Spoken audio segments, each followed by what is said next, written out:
You're all covered up in a blanket and whatnot. And I've got a kitten. We got kittens. We're surrounded by kittens. Kitten. Kittens are everywhere. Hello, everybody. Good evening, everybody. Happy whatever it is. We survived a not snowstorm. What is Happy Martin Luther King Day. Ah, yes, that it is. Here we are halfway through January. Yes. And yeah. Power going, kittens going around. Una disgruntled because we're not on the couch. Yep. Good times. And we're giving it just a minute until our friends with the Vibe Radio Network catch up with us here. But yeah, hope everybody out in the Your show will go Facebook live in Live 5 seconds. 4, 3, 2, 1. Blog Talk Radio. Woo! So Now we're live with everybody. got everybody here. Cheers, y'all. Cheers. And yeah. Welcome to middle of January. Yep, middle of January. Ghost ships and legends of the sea. Yep. And there's Alex. Hi, Alex. Hey, Happy Alex. Monday. Cheers, cheers. Yes. Yeah, this evening's beverages, we are still working our way through our last thing of eggnog. the last of the eggnog for the season, which So, is I have rum and eggnog. Chris has got the gingerbread stout and bliss, Medan. yes, blissfully blended with the gingerbread stout. And So. yep. Hi, Patrick. Happy Monster Monday. Woohoo! Monsters. Yep. So yeah, monsters, fuzzy monsters. They're everywhere. I'm sure that they'll be making appearances. Una's just slightly off camera there. Right over here. She's judging right now. When she moves, there's going to be a camera quake. Yep. But yeah, so things going on with us. We got a busy week ahead. Yeah, we do. We're actually going to be at the Paracon at Hanover Tavern Friday night for the VIP event. Chris and I will be doing the haunted dinner. And from what I understand, there's only like half a dozen tickets left for it. Yeah, So- not many. Nope, so not too many tickets left for the Friday Night Fright, as it's being called, Yep. up there at Hanover Tavern. And kind of an all-inclusive package for that. You buy your ticket for the evening. It includes dinner. It includes storytelling with us. It includes the paranormal investigation that night. So, going to be a good evening. Yeah, not a lot of tickets overall were available for it. It's going to be a fairly intimate evening. Yeah. And then Saturday, We'll be at the con all day, at our table and running around because I'll be helping with getting guest speakers to where they need to be. Yep.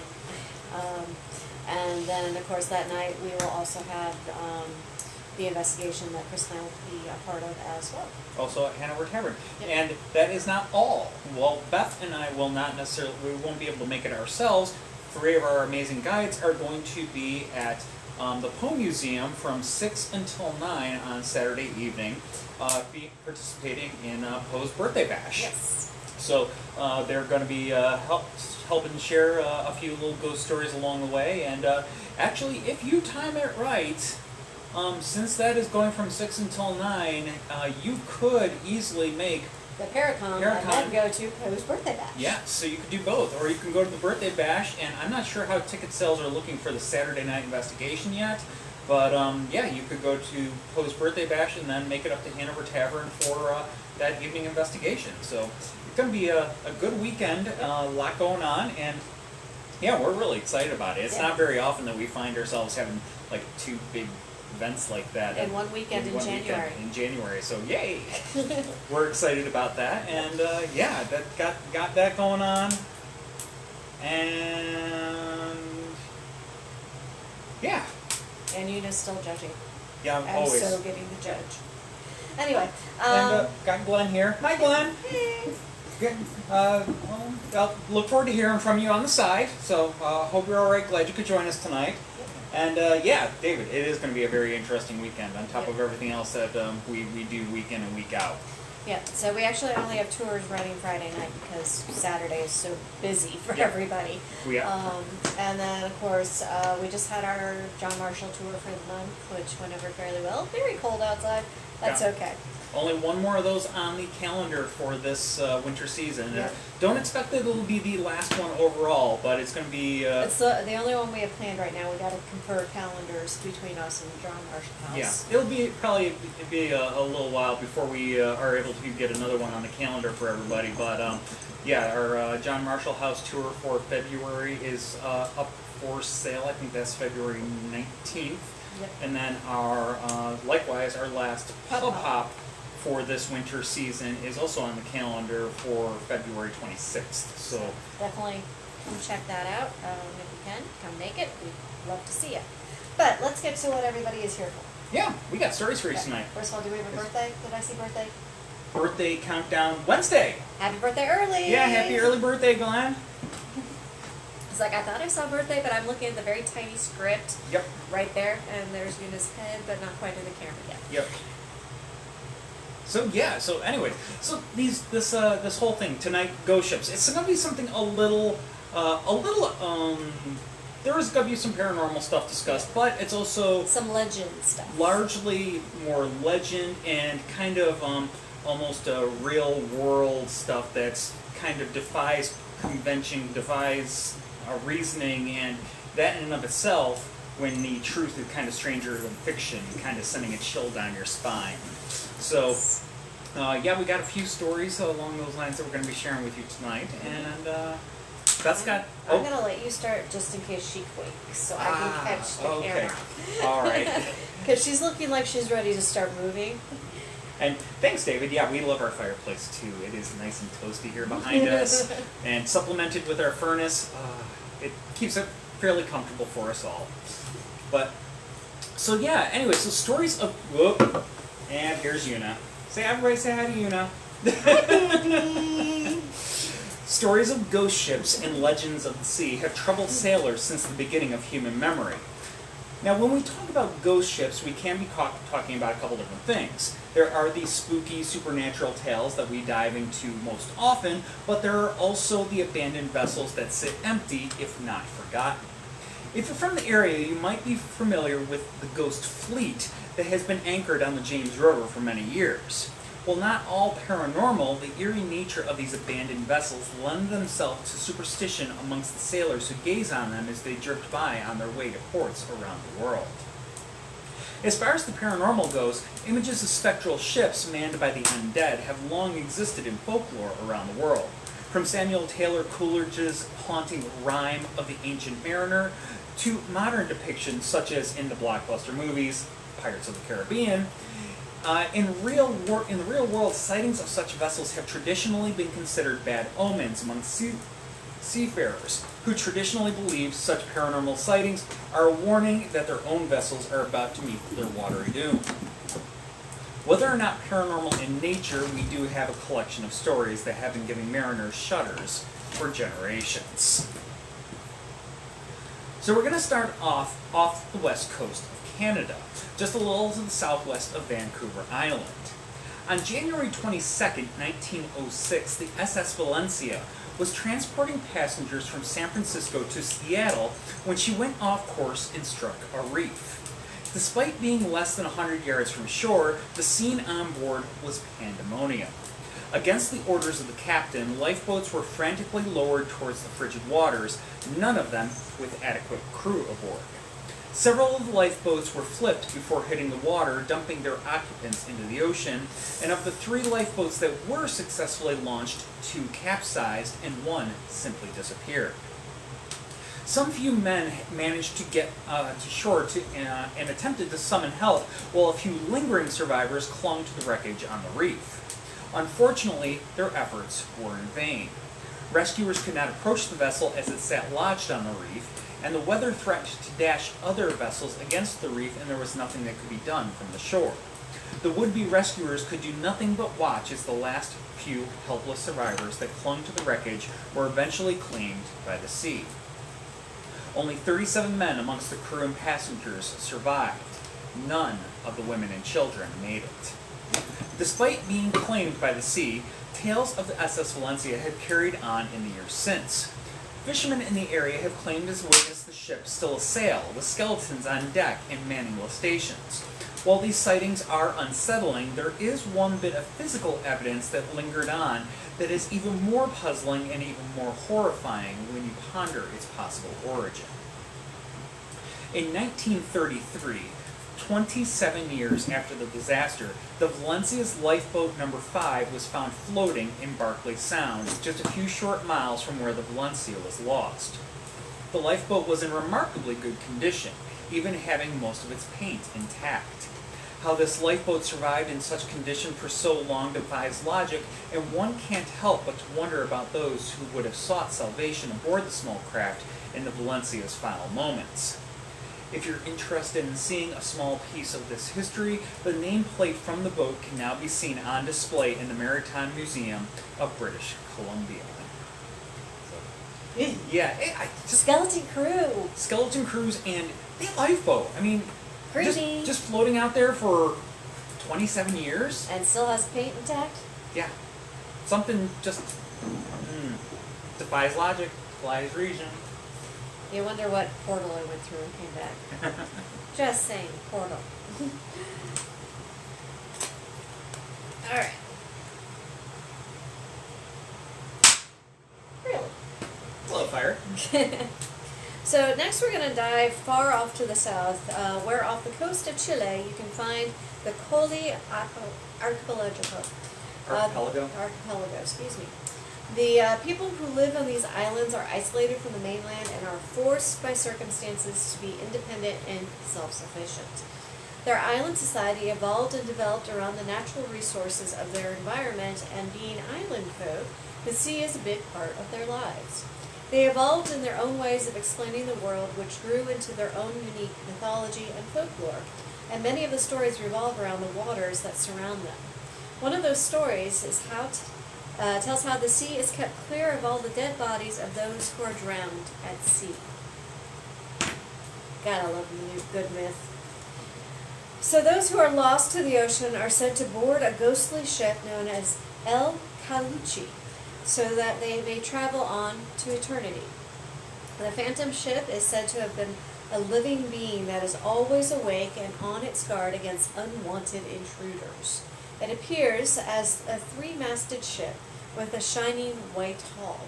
It blazes with lights from all of its windows, and the sound of music and revelry is heard floating across the water as if some great celebration is underway. Some who have seen it have tried to get near it, but it disappears as soon as anyone gets too close. The ship is said to have two distinct groups of beings on board. There are the dead, who are lost to the ocean, but have since been brought back to life to crew the vessel. There are also the supernatural beings, the Caleuche mythology, who seems to be commanding it.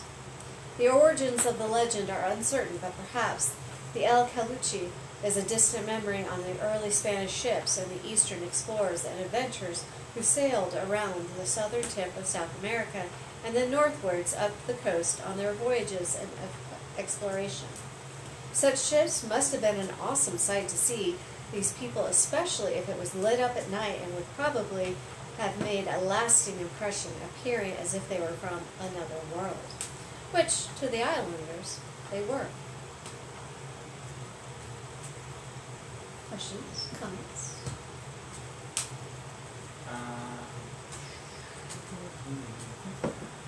Just a second. Chris is typing. I just want to make sure I don't miss anybody's questions. Not a question that I have seen yet. So where do I sign up to join the skeleton crew when I die? Is there a long waiting list? I mean, Davy Jones's Locker is probably the place you want to start. Just saying.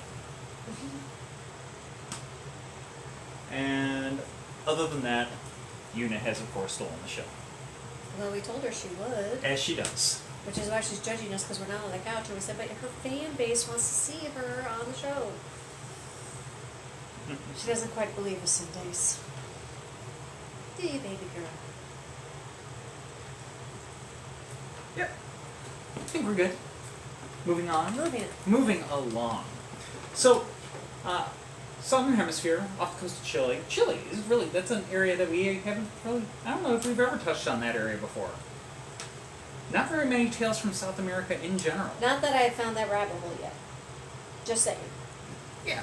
By the way, Alex, thank you. You sent me on a wonderful rabbit hole the other day. Yes. And there is a show now. Yeah, we will touch on that at the end. Yes. But yes. So, anyways, from there we are going to. I had to look this up. I blanked on it. Cape Horn. Mm-hmm. I want to keep thinking Cape of Good Hope, but that is Africa. No, Cape Horn. Cape Horn, the southern tip of South America. So we'll sail around Cape Horn and proceed up into the Atlantic Ocean. We'll also dive back in time a few hundred years to February 13th, 1748, when the Lady Lovibond, that's a fun name. Livable. Lovibond. Sounds like something from James That Bond. sounds movie. like a risque character. And this is mid 1700s. Even better. Anyway, stop being distracted by fun names. Lady Lovibond. Now this was a three-masted schooner left port for a leisurely sail along the Thames River near Kent, England, with the final destination of Oporto, Portugal. Now, Captain Simon Reed had just been married and brought his new wife, Anita, with him for a honeymoon voyage. Now, if you're familiar with mid-18th century superstition, you might be getting a little bit of a tingle here already about the tale that is to come. And that's because of the many superstitions of the era. There was one that it was bad luck for a woman to be aboard a ship as it sailed. Yet they named the ship after a lady. Yeah. Now, here's the thing about this quote-unquote superstition. This superstition certainly didn't keep women stranded on dry land. Of course, we know that women were on sailing ships for, hundreds, if not thousands of years before that. And it wasn't so much so, that there was really any kind of bad luck involved. It was more of a way for the men to try and explain away some of their own personal weaknesses, because it wasn't the issue that the women were bad luck as much as it was that they could, be a distraction for the crew. Yeah, I got a better distraction. Kitty cat! Say hi. Now, that said, Captain Reed and Anita were unconcerned. They were close with many members of the crew, and on the day of the sailing, they were all below deck celebrating, except for the ship's bosun and the first mate, John Rivers. Although Rivers had served as the best man at the wedding, he was also in love with the beautiful bride. Minor distraction. Small distraction. The more he thought of her, the more jealous he became, until finally, unable to bear his anger any longer, he took action. The ship was passing a notorious stretch of the English Channel called the Goodwin Sands. Now, the Goodwin Sands is a 9-mile stretch between Kingsdown, Kent, and Pegwell Bay, and is still one of the most dangerous passages of the English Channel. The conditions change quickly as the tides change and sediment moves around as the water rushes through the Straits of Dover. During low tide, as much as 1/10 of the total area can be exposed, and you can walk on the sediment. Over 1,000 wrecks have been recorded in this area since 1298, and has become a virtual ship's graveyard. Frequently, when ships attempt to sail through a high tide, the sediment quickly moves and sucks the ship down into the sands with the stern only partially supported. This breaks the ship's back, rendering it unable to sail once the tide comes back in, leaving the vessel and its passengers to face a watery fate. As the Lady Lovibond passed through the area, Rivers attacked the bosun and took over the ship. He intentionally stirred the ship into the Goodwin Sands, destroying the ship and killing everyone on board. Exactly 50 years to the day after the Lady Lovibond was destroyed, in the year 1798, another ship, the Edinburgh, was sailing through the area. The captain of the ship recorded in his log that he had almost collided with a schooner with 3 masts as it bore down on the Goodwin Sands. He reported sounds of a celebration coming from the ship as it collided with the sands and broke up. A rescue team was dispatched but could find no sign of the ship or its passengers.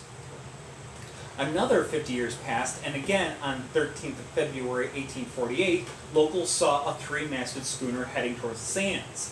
Again, no evidence of wreckage was found. The same thing happened again in 1898, and the last report was filed in 1948 by Captain Bull Presswick.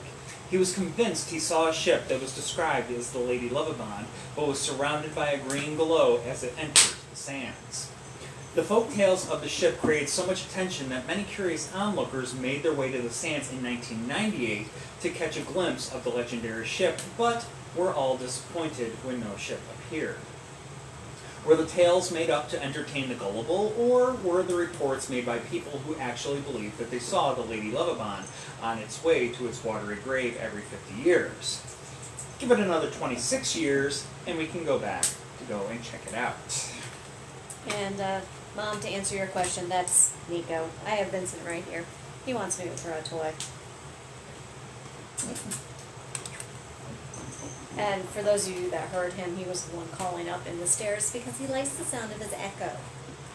He's a screamer. He is a screamer. And he usually won't stop until we scream what back. But now he wants to play fetch with his gingerbread. I missed Patrick's last comment. Wow.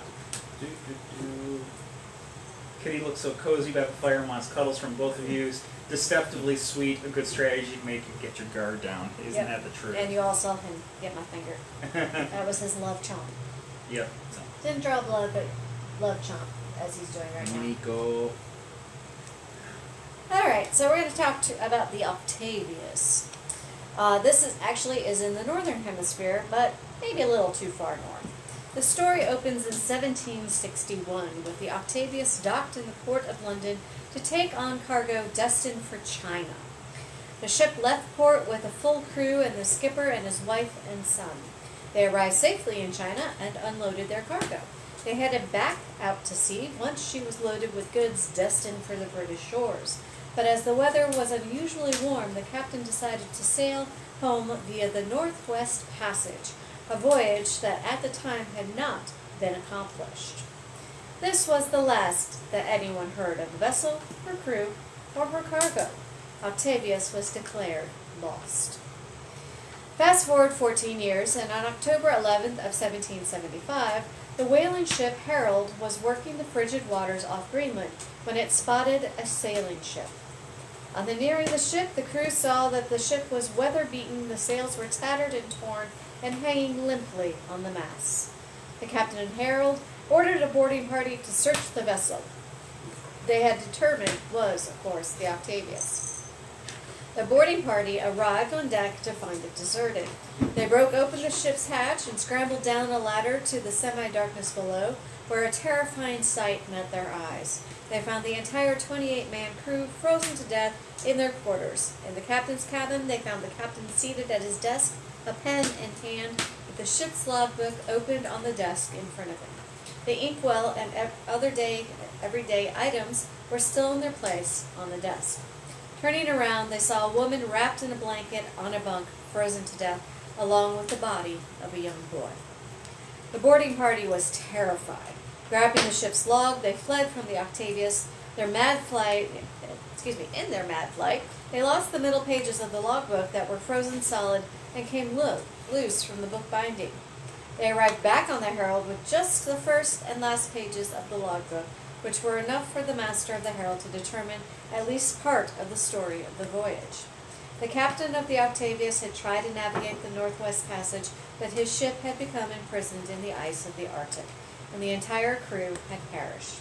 The ship's last recorded position was 75 north, 160 west, which placed the Octavius 250 miles north of Barrow, Alaska. As the Octavius had been found off the coast of Greenland, it must have broken loose from the ice at some stage and completed its voyage through the passage to come out the other side, where it met the Herald. The crew of the Herald were frightened of the Octavius and feared that it was cursed, so they simply left it adrift. To this day, it has never been sighted again. Did you see what was going on behind you? I had no idea. I'm assuming kitten antics. You'll have to catch it on replay. Okay. Yeah, the kittens are definitely well stirred up today. They're getting wound. They're getting really wound up. Yeah. So, All right. Now, still around today, the Hudson's Bay Company bears little resemblance to the company that it once was. A company with a long nautical history, from respectable steamers and schooners to humble canoes. The majority of Hudson's Bay Company travel and transport took place on water, and unfortunately this correlates to a number of lost vessels during the company's years in operation. Over 10 ships from the Hudson's Bay Company fleet met tragic ends, including the Baychimo. Baychimo, yep. Yeah. A steamer based in the Western Arctic. While the other lost ships have well-documented endings, how the Baychimo met her end remains one of the biggest mysteries in Hudson's Bay Company history. Designed and built in Gothenburg, Sweden in 1914, she was originally christened Angermanfällen. That's a mouthful. Bless you. Yeah, it's Swedish. And after one of Sweden's longest rivers, Angerman. Yes, it's spelled just like Angerman, with a couple of those accent things that the Swedes do that I might be completely butchering this pronunciation. Probably. But anyways, with that said, We're trying. Yeah, we're trying. The vessel had a steel hull and was 230 feet long and was powered by a triple expansion steam engine. She was also outfitted with schooner rigging. Angermanfällen launched in 1914 and was used as a trading vessel for her German owners around the Baltic Sea. The ship continued to serve Germany's Baltic post through World War I, protected by the Imperial German Navy. Following the Great War, Angermanfällen was ceded to the British government by Germany in 1920 as part of the war reparations negotiated at the Treaty of Versailles. And the little section that says Germany recognizes the right of the Allied and associated powers to the replacement ton for ton and class for class of all merchant ships and fishing boats lost and damaged owing to the war. So, Oops. yeah. Consequently, all German ships over 800 tons were confiscated and divided evenly between France, Great Britain, and the U.S. That's a lot of tonnage. Well, I mean, that's how we got a submarine. Yep. Well, there's a whole lot of subsequent history that we could dive into there that we'll save for... it's not paranormal. Maybe not for these shows. We could talk about the one submarine that we got. Oh, yeah, no. I'm talking about the fallout of... Oh, yeah, that. where was the Treaty of Versailles maybe a little too harsh and set the stage for World War II. Yeah, that. Whole nother discussion. Moving on. Anyways, moving on. Consequently, Angermanfällen was sailed out of the Baltic Sea for the last time by a British crew destined for London, where she was put up for sale to commercial interests. The Hudson's Bay Company purchased her for £15,000, and she was renamed Baychimo, joining the company's fleet of cargo ships. Her first voyage for Hudson's Bay Company took place in 1921, where she served in the Eastern Arctic in conjunction with the establishment of the small outpost named Pond Inlet.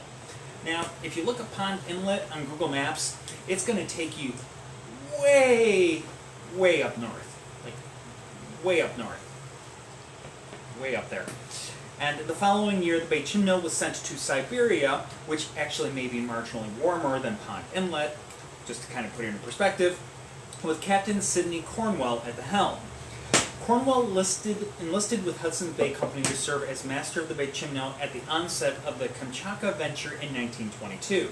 The Kamchatka venture aimed to trade furs in Siberia, but a changing political climate, aka the formation of the Soviet Union, caused the Hudson's Bay Company to withdraw after only 2 years.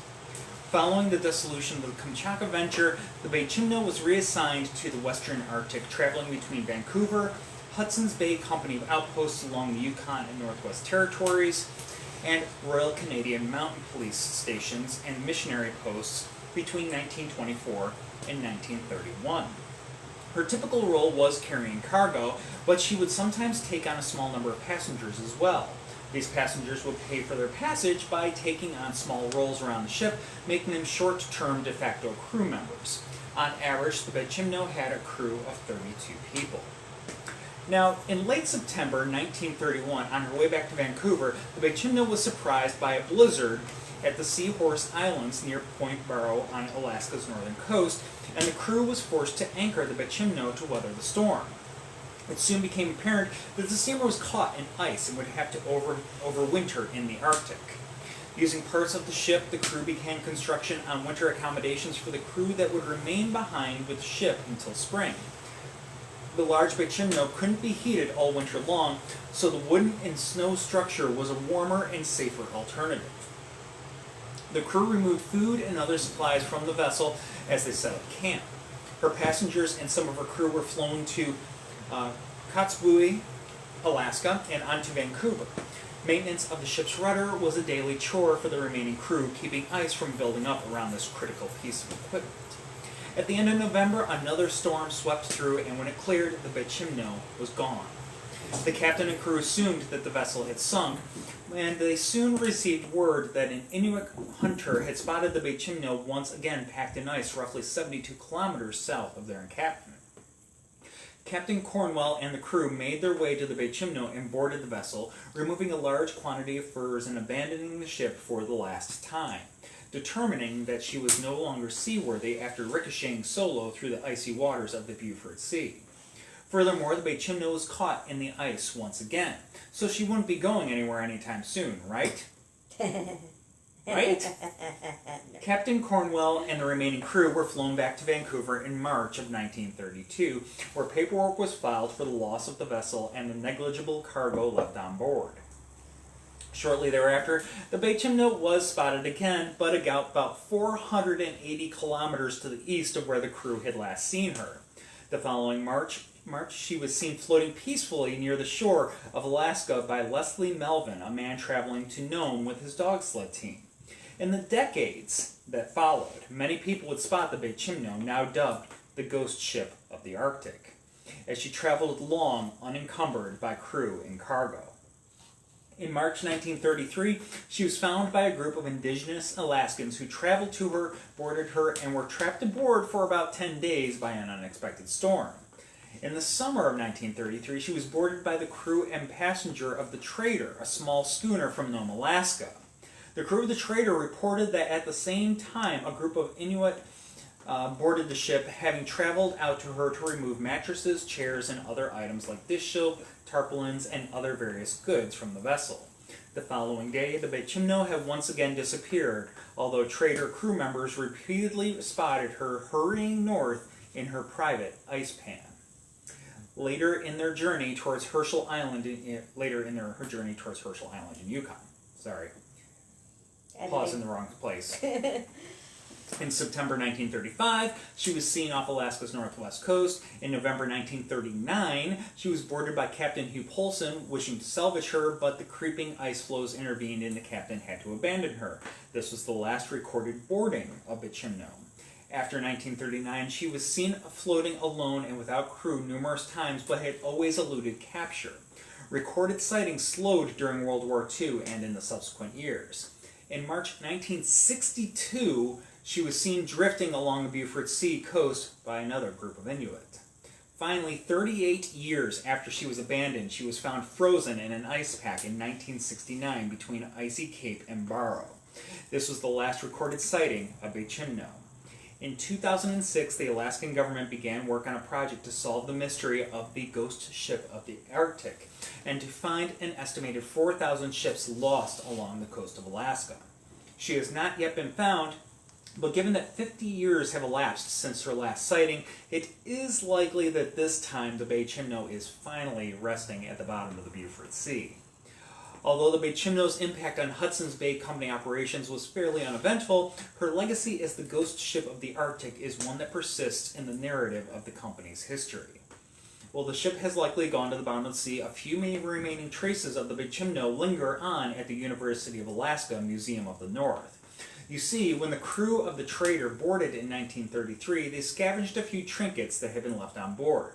These were gifted to Otto Geist, a now legendary Alaska collector and naturalist who was doing work on St. Lawrence Island. Upon his return to Fairbanks, Geist brought the artifacts to the museum. There the artifacts sat for decades, hidden in a drawer. They were rediscovered in 2015 when the museum curator was browsing the museum's collection drawers for something a little different to share with his students. The Baychimo and her enduring mystery certainly fit the bill. It'll keep your interest. Interesting ship. Can you imagine just a ship just randomly floating out there at sea, unencumbered, without direction for decades? Sadly, yes, up there. Mm. I can. Be cool if it happened today. Cold. Very. Yep, Patrick's shared the link that will take you to Google Maps to show you where Pond Inlet is. And yeah, It's way up there. It's way up there. Somehow, someway, apparently there's about 1,600 people living there today, year-round. What do we believe? May I suggest we go to the hybrid island instead? The hybrids? Yes. Okay. We'll go to Scotland instead. Just saying. Any other questions?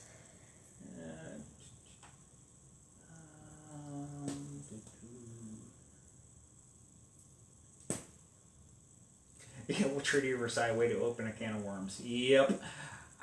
We're gonna let that lie for tonight. Maybe another occasion. Yep. Maybe. Maybe.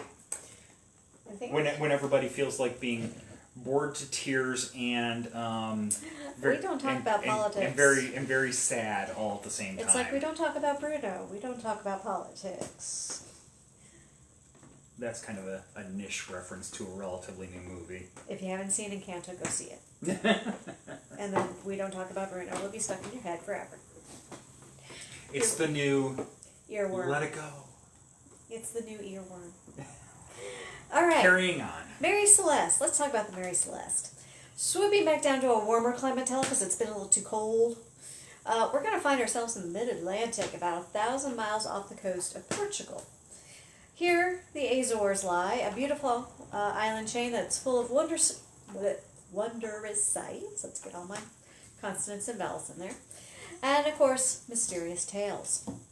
On December 4th of 1872, a ship was found unmanned and abandoned, in otherwise beautiful sailing conditions, and that ship's name was the Mary Celeste. The ship was relatively new, only having been launched from Nova Scotia shipyard in 1861, and under the name Amazon. However, in its early years, the vessel's owners encountered a series of accidents with the vessel trading hands quite frequently in this time period. Lives of 3 captains were also lost, which further added to the negative reputation gained by the vessel. The vessel did manage to have successful voyages, though the negativity far outweighed the success. In the year 1867, the vessel was salvaged to a New York company and consequently rechristened as the Mary Celeste, and was put under the skippering of Captain Benjamin Briggs. Along with Captain Briggs and his family, wife and daughter, the ship had a crew of 8 people. Incidentally, Captain Briggs was also one of the 4 stakeholders who held the newly transferred joint stock ownership of the Mary Celeste. The mystery of the Mary Celeste soon starts after the ship was tasked with the transportation of about 1,700 alcohol casks through the Italian province of Genoa in the year of 1872. The vessel, which departed as per her schedule on November 7th of 1872, did not reach the Genesee port at all.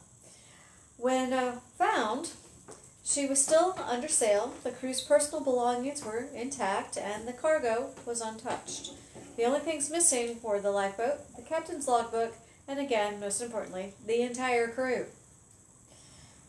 Untouched loot ruled out a pirate attack, leaving several unnatural theories, such as the crew mutinied, a deadly water spout, some technical issue, or perhaps consumption of poisonous food, leading to madness amongst the crew. The more paranormal theories, alien abduction, gotta throw that one out there. Bermuda Triangle, one of my favorites. Sea monsters, and other wild hypotheses. Because why not? Oddly enough, I do have to mention we are not actually going to be diving in depth into anything to do with the Bermuda Triangle tonight. No. That's going to be another show all in itself. We had one more story that ultimately did not make the cut for tonight. It was 4,000 words on its own. Yeah, it needs extensive editing, and yeah, it would basically almost Taking half the show. yeah. So we're gonna work on that and bring back a Ghost Ships Bermuda Triangle part 2. thing. Yeah. With that said, carry on, Mary Celeste. Mary Celeste. Another vessel, the Dia Gratia, was the one who discovered the Mary Celeste and who subsequently claimed her as salvage. The crew managed to limp the Mary Celeste to a port in Gibraltar, where her fate was hung up in salvage court hearings. The salvage court hearings began December 17th of 1872 and was conducted by Frederick Sollyflood. Okay. He was the Attorney General of Gibraltar. Flood was described as a historian of the Mary Celeste, as a man whose arrogance and promiscuity were inversely proportional to his IQ. Not promiscuity. Pompouscuity? You did not write that. Pompouscuity. Pompousness. Spell check. Oops. Oops. Anyway. That stupid little paperclip guy. Anyway. As so, the sort of man who, once he's made up his mind about something, can't be shifted.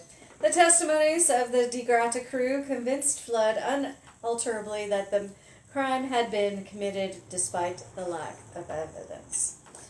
With nothing concrete to support his suspicions, Flood reluctantly released the Mary Celeste from the court's jurisdiction on February 25th. The question of the salvage payment was decided on April 8th when the award of £1,700, or about 1/5 the total of the value of the ship and cargo, was announced. This was far lower than the general expectation. One authority thought that the award should have been twice or even 3 times as much that amount, given the level of hazard the crew faced in bringing the derelict into port. In a classic case of no good deed goes unpunished, the captain and the crew of De Gratia were left with a final slap that carried an implication of wrongdoing, which ensured that they would be under suspicion in the court of public opinion forever. While the sailing world has seen ghost ships and cases, there have been few that were more puzzling and inexplicable than the case of Mary Celeste.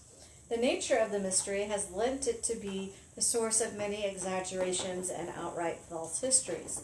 The fact that fiction has become intertwined with fact in the decades that followed, the Los Angeles Times retold the Mary Celeste story in June of 1883 with an invented detail. Every sail was set, the tiller was lashed fast, not a rope was out of place, the fire was burning in the galley. The dinner was standing untasted and scarcely cold, the log written up to the hour of her discovery. A wee bit of embellishment. I call BS. The most influential fictional retelling was an early work by Arthur Conan Doyle, and it was published in January of 1884. In Conan Doyle's story, J. Harborough Jepson's statement did not adhere to the facts. He renamed the ship the Mary Celeste. The captain's name was J.W. Tibbs. The fatal voyage took place in 1873, and it was from Boston to Lisbon. The vessels carried the passengers that became embroiled in a violent and mystical hijacking attempt. Conan Doyle had not expected his story to be taken seriously, but the U.S. consul in Gibraltar was sufficiently intrigued to inquire if any part of the story might be true. In 1913, the Stranded magazine was provided an alleged survivor's account from one Abel Feistuck, supposedly Mary Celeste Stewart. In this version, the crew had gathered on a temporary swimming platform to watch a swimming contest when the platform suddenly collapsed. All except Feistuck were drowned or eaten by sharks.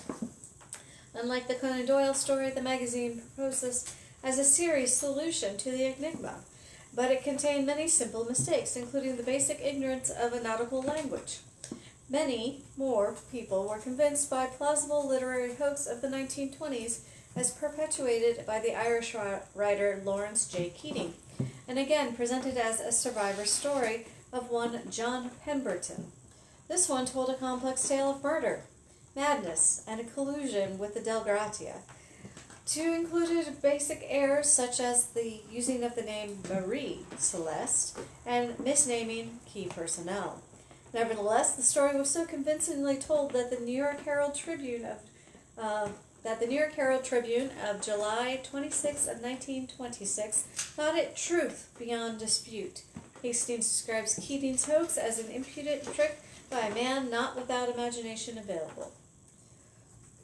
While the fact and the fiction of the Mary Celeste had collided many times and contested some others for decades, her ultimate fate is no less scandalous. In November of 1884, under new ownership, the Mary Celeste was filled with largely worthless cargo, which was misrepresented on the ship's manifest as valuable goods and insured for many times its actual value. On December 16th, the ship set sail, her destined for Haiti. And on January 3rd of 1885, the Mary Celeste approached the Port-au-Prince. The captain deliberately ran the ship up on a well-known reef, ripping out her bottom and wrecking her beyond repair. The scheme was discovered, and the captain and his co-conspirators were charged with insurance fraud, amongst other crimes. While the criminal charges were ultimately dropped, their professional reputations were ruined, and financial ruin then followed. Thus ended the brief, tumultuous run of the Mary Celeste. That ship was, talk about a train wreck, a metaphorical train wreck. Train wreck at sea. Just it just kept going and going. And it should have been laid to rest long before that reef happened. Yeah. But yeah, as far as the whole, the whole Arthur Conan Doyle thing, just think of War of the Worlds. Yeah, that was radio, but just think of that. Yeah. It was a hoax, but people thoroughly believed it. Yeah. It's just like today, everything that, if it's online, it has to be true, right? 100 years ago, if it got printed or if it got spoken on the radio, had to be true. Had to be true. Oh, God. Anyways, so, yes, moving on to this. I like the name of this ship. So, next we come to the inland waters of the United States with the tale of the Eliza Battle. Yeah. Eliza Battle. That's a fun name. She means business. Yeah. The Eliza Battle was launched in New Albany, Indiana in 1852. There was a shipbuilder apparently somewhere in the middle of Indiana back in 1852. Now, a side-wheeled paddle steamer, the wooden-hulled ship had a size of 316 tons. She was operated out of Mobile, Alabama, and was one of the most luxurious riverboats plying the state's waters at that time. At one time, even entertaining former President Millard Fillmore, the great Millard Fillmore, during a reception on board the ship in Mobile on April 7th, 1854.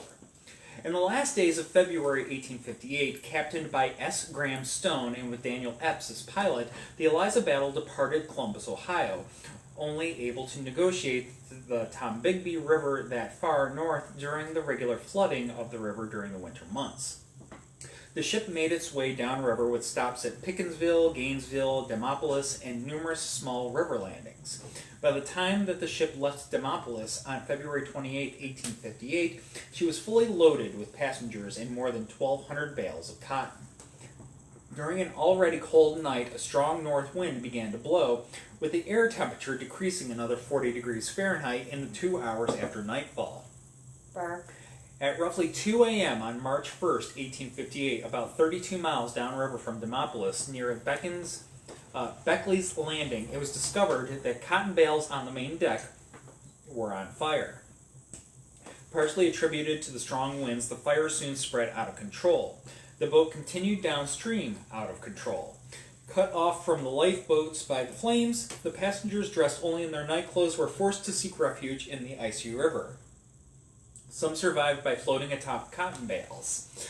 The Eliza Battle finally came to rest above Kemp's Landing near the modern Alabama State Route 114 bridge over the river near Pennington. The survivors were rescued by the Magnolia and local residents, with some passengers having to be retrieved from tree tops amongst the flooded river. Of the 55 to 60 people on board, 26 people perished in the disaster. All of the casualties were attributed to drowning or exposure to the extreme cold during the night. The ship sank below the waters of the Tombigbee following the disaster, with the hull of the wreck remaining on the river bottom in 28 feet of water to the present day. In Catherine Tucker Wyndham's 13 Alabama Ghosts in Jeffrey, the disaster in folklore concerning the ghost ship is recorded as the Phantom Steamboat of the Tombigbee. The story roughly follows newspaper accounts of the disaster. It is purported in the story that sightings of the ship tend to happen on cold and windy winter nights, with the ship fully engulfed in flames, appearing on the river near the same locations where the disaster started. It also relates that the sightings are said by rivermen to foretell of impending disaster and are an ill omen to ships still plying the waters of the river. As 13 Alabama Ghosts in Jeffrey relates, people close to the Tombigbee River sometimes hear music drifting towards them from the water, often accompanied by screams of people begging for rescue. Some people even see the ghost of the Eliza battle floating down the river towards its never-reached destination of Mobile.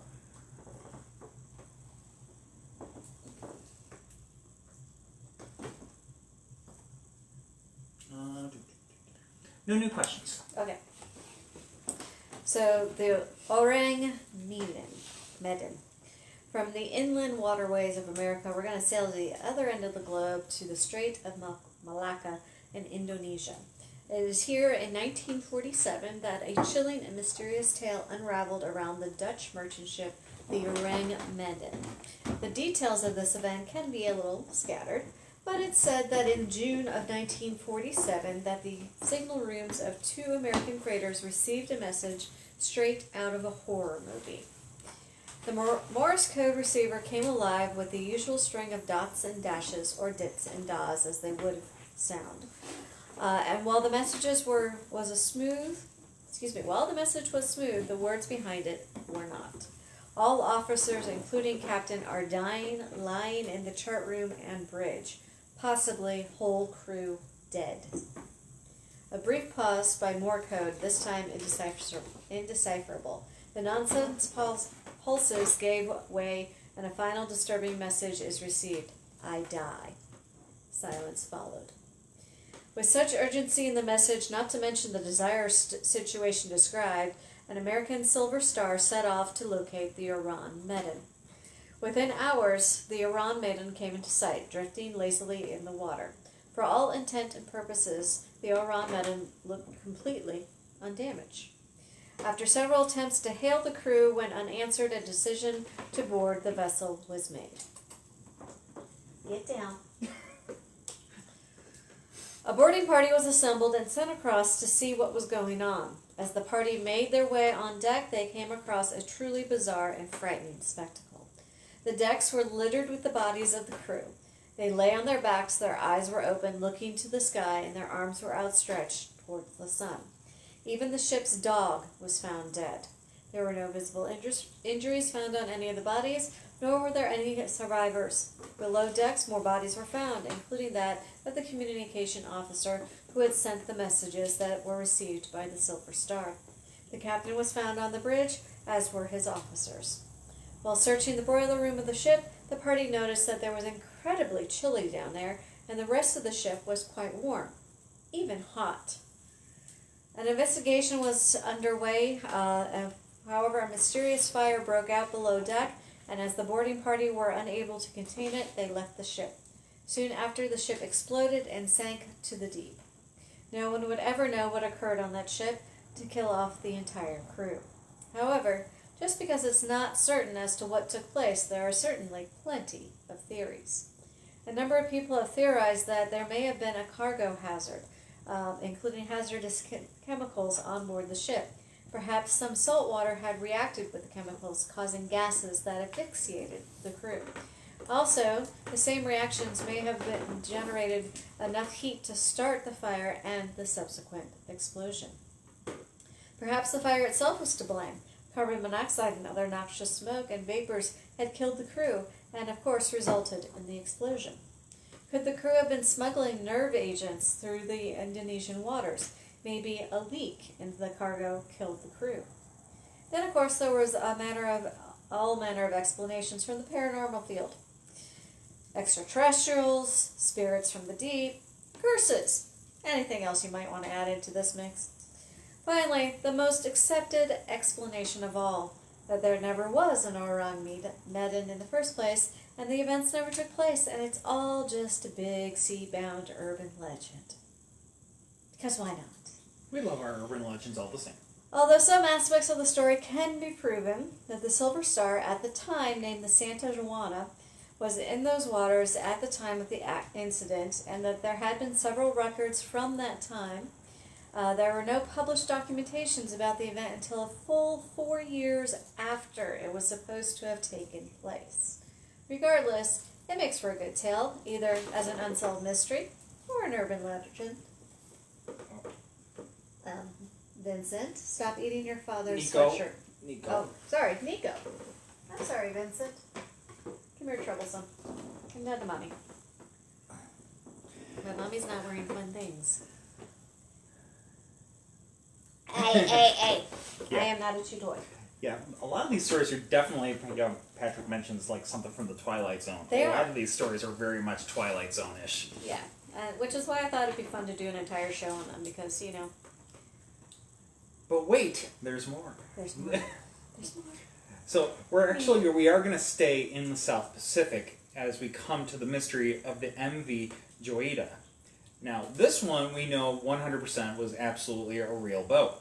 It was built in 1931 as a modestly luxurious yacht. It was first owned by Hollywood director Roland West. She was 70 feet long and was constructed of durable cedar and oak.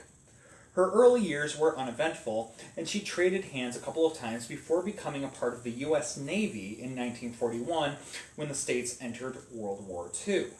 She served as a patrol boat around the Hawaiian Islands, survived the conflict, and upon the conclusion of hostilities was released from service. Having been stripped of most of its luxurious components, it was picked up as a small cargo hauler and fishing charter in 1948, a role that it would fulfill for the next several years. On October 3rd of 1955, the MV Joyita departed from Appa Harbor in Samoa bound for the Toluku Islands, where she was due to collect a cargo of copra. The journey totaled around 270 miles. Due to problems with the clutch, she left the harbor running on one engine. She carried a crew of 16 plus 9 passengers. And despite the hiccup with the clutch, when the MV Joyita set sail, she was captained by respectable seaman Thomas Henry Dusty Miller. And the others on board would have believed that they were in perfectly capable and competent hands.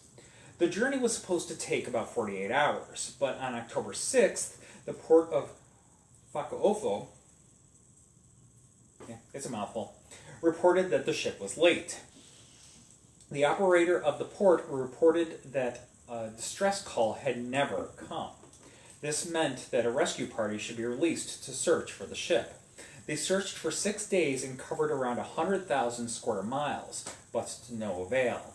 MV Joyita remained lost.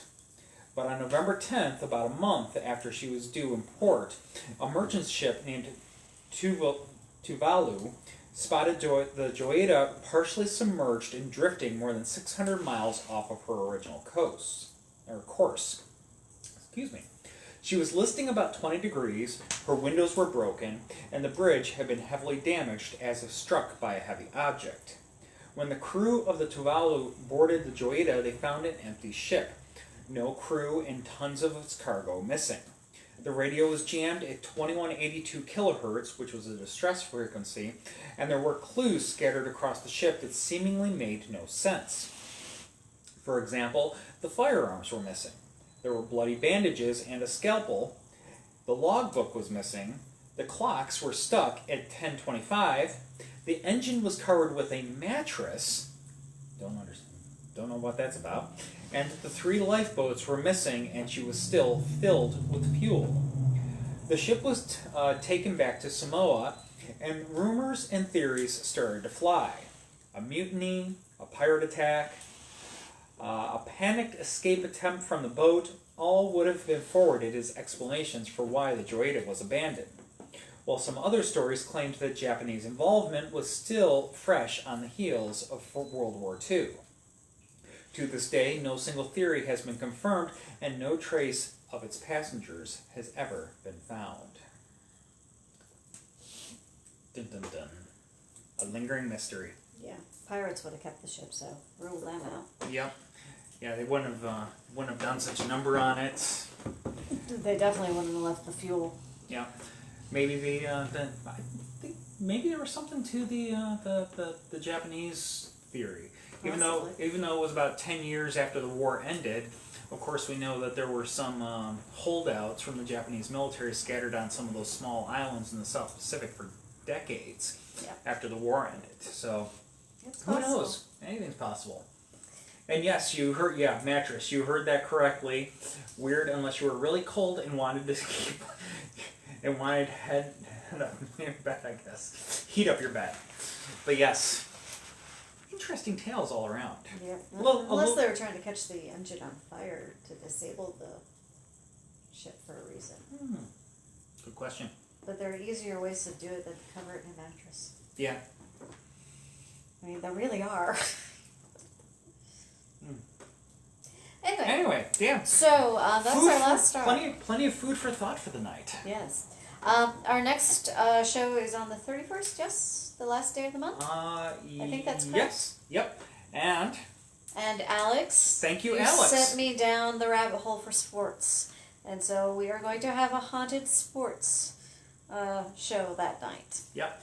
Yeah, so Alex reached out to us a couple days ago and asked, suggested sports because, of course, the Super Bowl's coming up, the Winter Olympics are coming up, and all kinds of sporty goodness coming around at the end of this month, the beginning of February.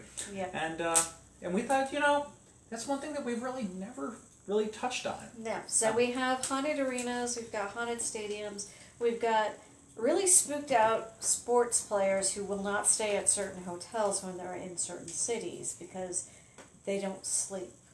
And perhaps the most paranormal of all, the Bills are still in it. Completely inexplicable. We're not going to talk about it. Yes, sorry. Rochester native, just a stone's throw down the road from Buffalo. I lived through those 4 Super Bowls. We're going to try to give them a 5th. Shh. But as a part of that episode, I come to find out, did not know this, my hometown, Rochester, New York baseball stadium. Frontier Field. He didn't know it was haunted. It's haunted. I knew it. And he did not. How did you know it? I remember hearing about it. I did not know this. Now I know. And it's going to be on the show in 2 weeks. So just a little teaser for that. But yeah, looking forward to that. But we got a lot going on between now and then. Yeah. So, as always, we always welcome your questions, comments, feedback, etc., suggestions for shows. Send me down a rabbit hole. We love it all. And, we love it all. And so, reach out to us. We'd love to hear from you. You can drop us a note anytime via the whole Facebook Messenger thing. But we also hope to be able to see you in person in the near future, whether you join us on one of our tours or you come on out and join us up at Hanover Tavern this weekend. That's where you can see us. Or we definitely also encourage you to go and see a few of our amazing guides down at the Poe Museum on Saturday night as well. Yes, and even better is if you come on a trip with us to our Haunted Key West trip. That'll be this coming December, the first week of December. Yep. So that's right around the corner, believe it or not. And we're 11 months out, roughly? 11 months out. Yeah, 11 months out. It'll be here before we know it. Yep. So, yeah, definitely if you are interested in joining us, go ahead and get those reservations in. You can check that out at hauntsofkeywest.com. So, we're looking forward to all of that. But anyways, with that said, we will go ahead. We will bid you all a good night for tonight. And since the cats are now putting me to sleep. We will hopefully see you back here in a couple of weeks if we don't see you or hear from you sooner. Yep. So have a good night, y'all. Have a good night, everybody.